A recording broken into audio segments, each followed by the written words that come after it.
The last video on this channel was our simple ramble session regarding my love for the new Chainsaw Man movie. In said movie, a character says something along the lines of, "It takes just one good movie to change your life," and honestly, I agree. But what about bad movies? Everyone loves getting some friends together, grabbing snacks, and laughing at a cinematic train wreck, but is it possible that a bad movie could be just as life-changing as a good one? I don't know, maybe, but I can't stop thinking about this one, so I'm gonna talk about it. First off, let's talk about B-movies. No, not the 2007 American animated romantic comedy written by Jerry Seinfeld. I'm talking about a type of film that's defined mostly by its tiny budget. Tons of these things were made across the 70s and 80s and were most often played alongside bigger movies in a double picture format. To put it into ADHD terms, B-movies were the Subway Surfers gameplay and the big blockbusters like Back to the Future were your Family Guy funny moments.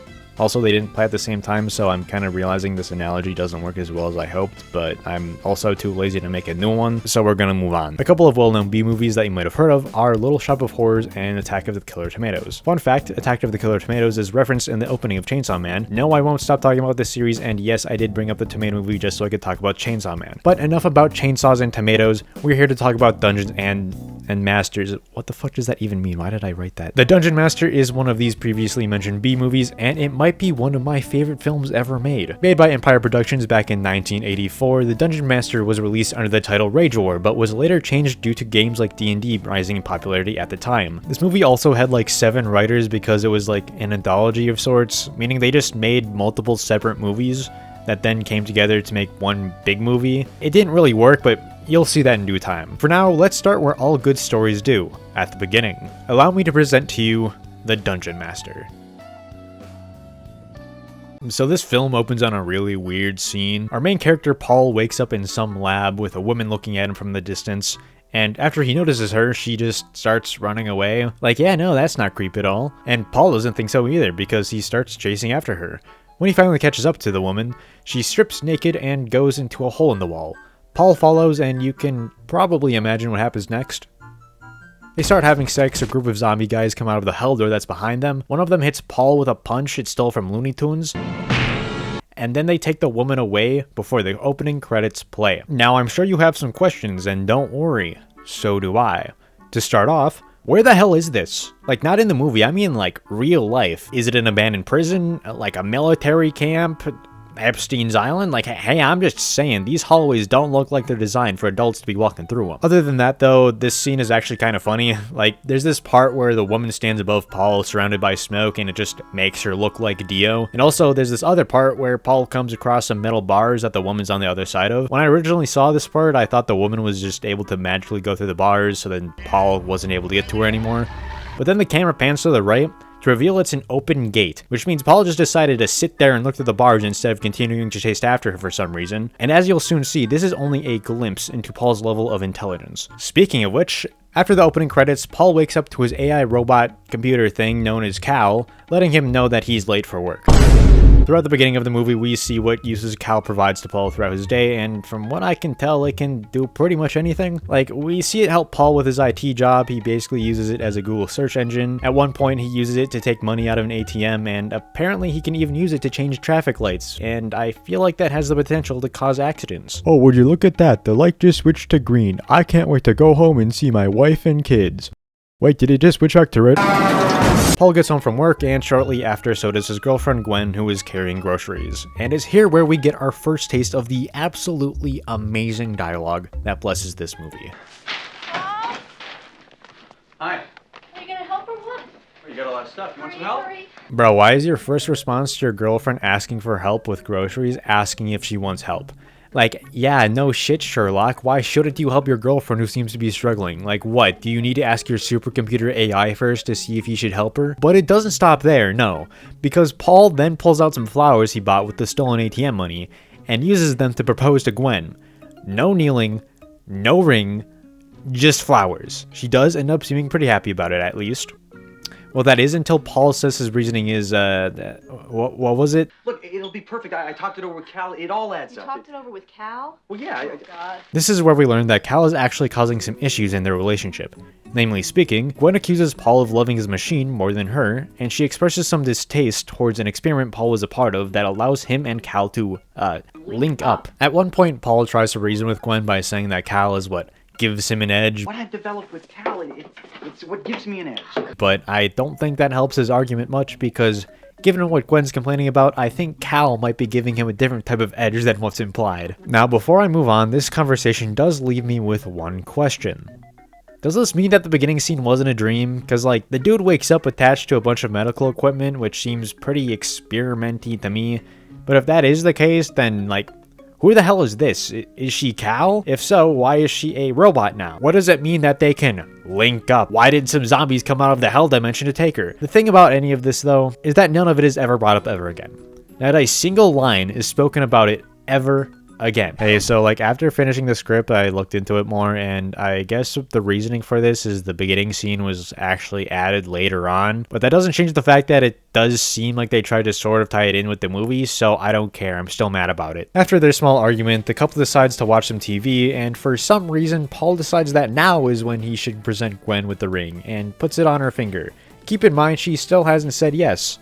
He just does it, like, hooray, we're married now, isn't that great, Gwen? They eventually go to bed, and Paul finds himself in a dream where I don't really know what's going on, but Paul's dressed up like the thing his relationship is gonna end up in, and he wanders around to find Gwen chilling under a waterfall. Paul can't reach her due to a force field that switches between looking like nothing and the inside of a cave, and also he starts melting, I guess.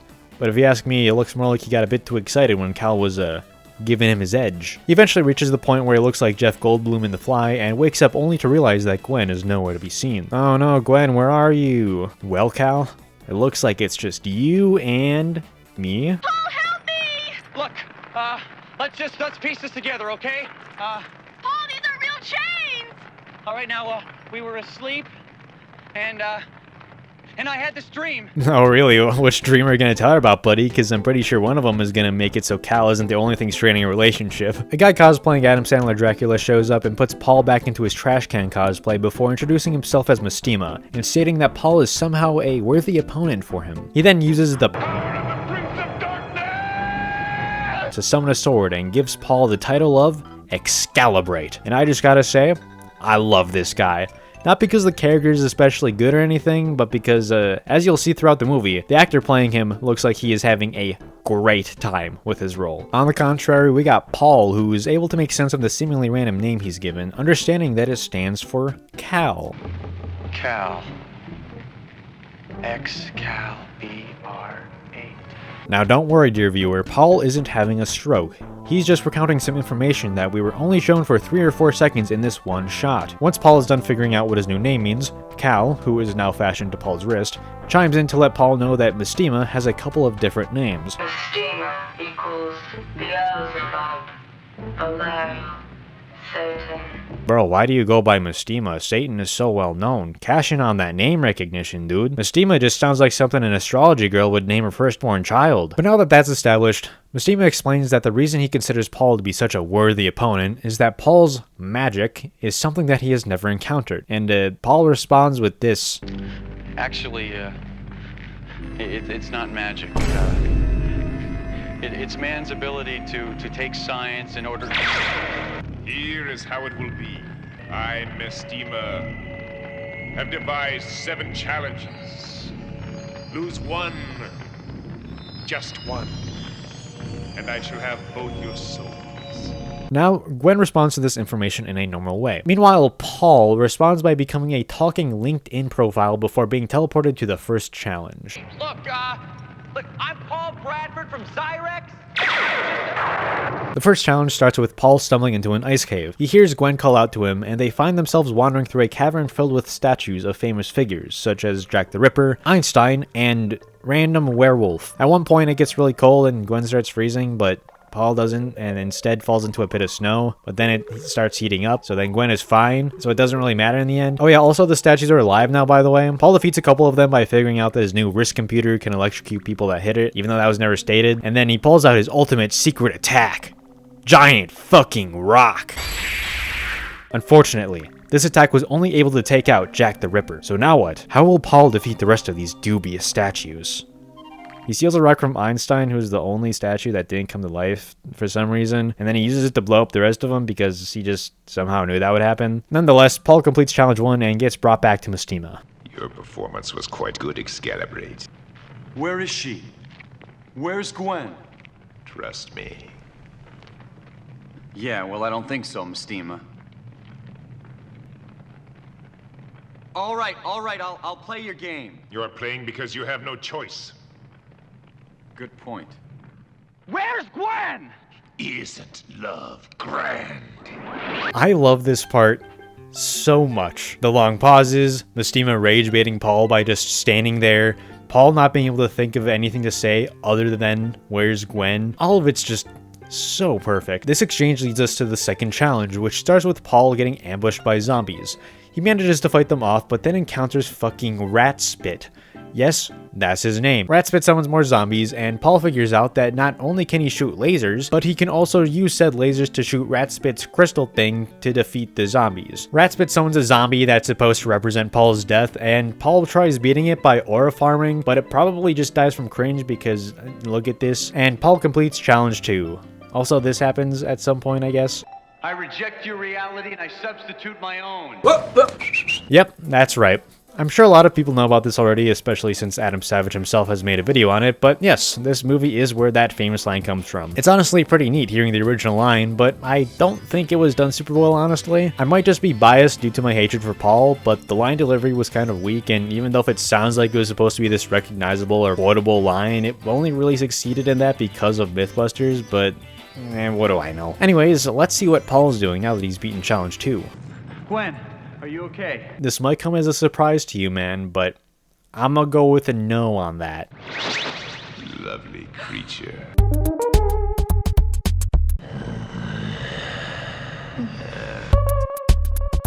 Paul tries to put a stop to whatever this is by shooting a laser at Mistima, but he accidentally almost hits Gwen instead, and I can only assume this is him trying to discreetly get rid of her so he can be with Cal forever, but that's just my fan theory. They also battle dragons and music. Do you fancy music?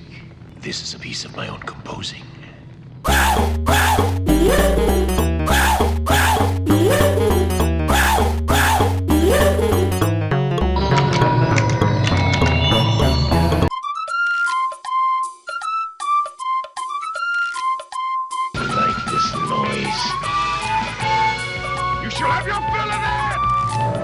Paul starts challenge 3 amongst a crowd of people for a concert for a real-life band known as Wasp. I hadn't heard of them until watching this movie, so I assume they weren't super well known, but it's still cool they got them to be in the movie. Other than that, challenge 3 is pretty short. Paul works his way through the crowd while the lead singer threatens Gwen, and he gets beaten back by the band a couple times, but then he erases them from existence by activating Disintegrate Mode, a feature that he only ever uses this one time, by the way. Paul comes back and Mistima wants to chat about art and stuff, but Paul says he only talks about that kind of stuff with people. He then starts trying to belittle Mistima, but instead he just sounds like a nerd who's trying to talk back to a bully. Fortunately, Mistima saves us from Paul's rambling by throwing a magic blast his way.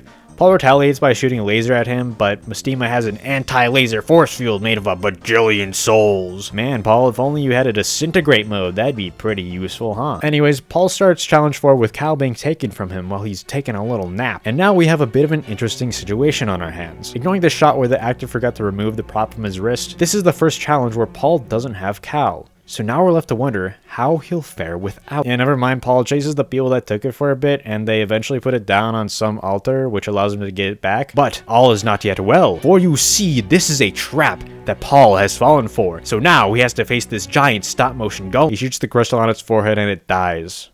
That's it, challenge 4 over, whoopee. Now before moving on, I will say that I actually did enjoy seeing the stop motion used in this section. Stop motion in general feels pretty hard to come by nowadays, so seeing it at all is actually pretty neat. And as it turns out, this part was actually written and directed by David Allen, who from what I can tell seems to be relatively well known for his stop motion, and has worked on things like The Twilight Zone, Honey, I Shrunk the Kids, and dozens of other B-movies. What a shame he'll never be able to measure up to this absolute masterpiece. Paul returns once again to Mistima, who begins to offer Paul his freedom as well as riches in exchange for Gwen. But when he sees that Paul isn't fazed by this offer, he adds on 3 other women. And the best part is that Paul actually seems like he's tempted by the offer for a bit before remembering that the woman he literally proposed to is still right there. Good try, Mistima. Yeah, damn good try. The fuck you mean, damn good try? Did you not see the big ass grin he had on his face like 5 seconds ago? One of the 2 brain cells he has was clearly just considering leaving you. Anyway, You know what they say? There's no fool like an old fool.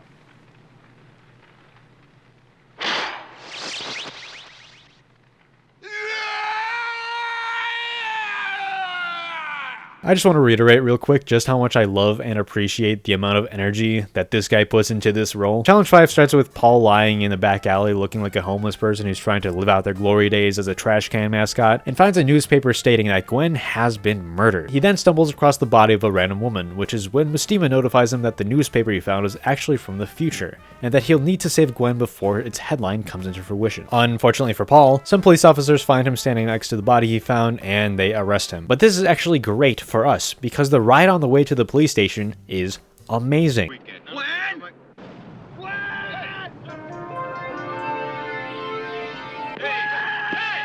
Paul starts using Cal to break out of the cuffs, and whenever he makes any noise, the cop on the left just tells him to shut up, and as Paul's #1 hater, this is very satisfying to watch. Hey, shut up! Shut up! Shut up! Shut up! Ow!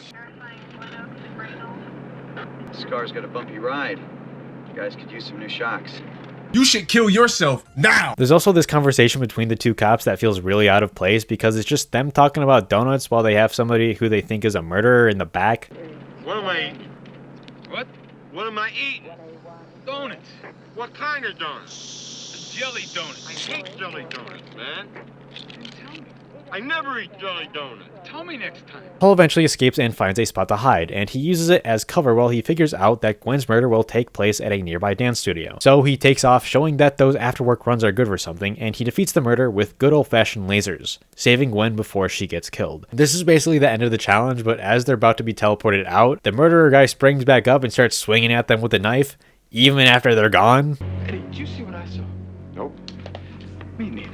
You should kill yourself now! Hey, so I noticed this in editing, but I guess I deleted the Challenge 6 stuff from my script on accident, but like, don't worry, because honestly, the jokes were pretty bad, and also it takes like 5 seconds to recap it. All it is Paul goes into a cave, throws a rock at a zombie, shoots a laser thing at the zombie, and then it dies and turns into an angel. That's it, that's the challenge, that's all. Whoopee, woo. I remember when I was a lad, we found a cat. We covered it in coal tar, except for the face and the eyes. And then we lit the tail. It turned and spun in a series of wild gyrations and leaps. Finally, into a twitching mass. Ahimsa. Where did you hear that word? Hi everyone, it's me, Word Girl. Sorry for the abrupt message, just in case any of you villains were thinking of committing a crime. You should kill yourself now! Welcome everyone to the middle of nowhere desert, the location of the final challenge. Paul and Gwen start the challenge extremely lost, but it's okay though, because Paul uses Cal to search for signals to figure out where they are. Unfortunately, the only signals Cal finds are those of the local military, who are deemed to be hostile and apparently are from Mad Max, I guess. Paul has Cal ready up laser mode as the hostile military approaches, and he proceeds to ask if they know which way the Las Vegas Hilton is. You guys show us the way to the Las Vegas Hilton? They take Cal after beating him down, but what they don't realize is that they just fucked up. They have no idea that Cal is still in laser mode, so all they can do is sit there helplessly as Paul gives the command to kill them all. And by that I mean they just sit there and do nothing as Paul lists out the directions Cal needs to shoot at. 3 coordinates. 28 degrees x-axis. 183, 284, 316. Fire! This gets them a set of wheels that'll allow them to travel more quickly to the destination of... Paul, do you know where you're going? Las Vegas Hilton? I fucking hate you. Paul's dream destination of the Hilton will have to wait, however, because they start being shot at after they're found by even more of the local military. While Paul mans the car, Gwen actually gets to do something and starts firing back at their adversaries. And despite having her eyes closed for most of the shots she takes, she actually ends up taking out 2 of the enemy cars. This segment is probably my favorite out of the whole movie. They actually managed to make a scene that feels like there's any amount of tension, and they actually let Gwen do something of significance. And what can I say, having a gunfight at high speeds, it's pretty cool, and it was shot well. Unfortunately, this scene ends when we find out that Mystima starts playing dirty, and makes it so Paul and Gwen's vehicle stops working, causing them to crash into another vehicle that's coming their way.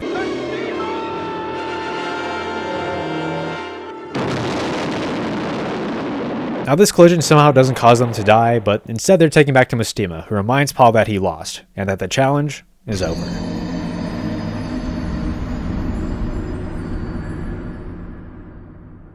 But Paul, backed into a corner, comes up with one more idea to protect the lives of Gwen and himself. He challenges Mestima to a duel. No tricks, no rules, just a battle to the death between men, where the victor goes free.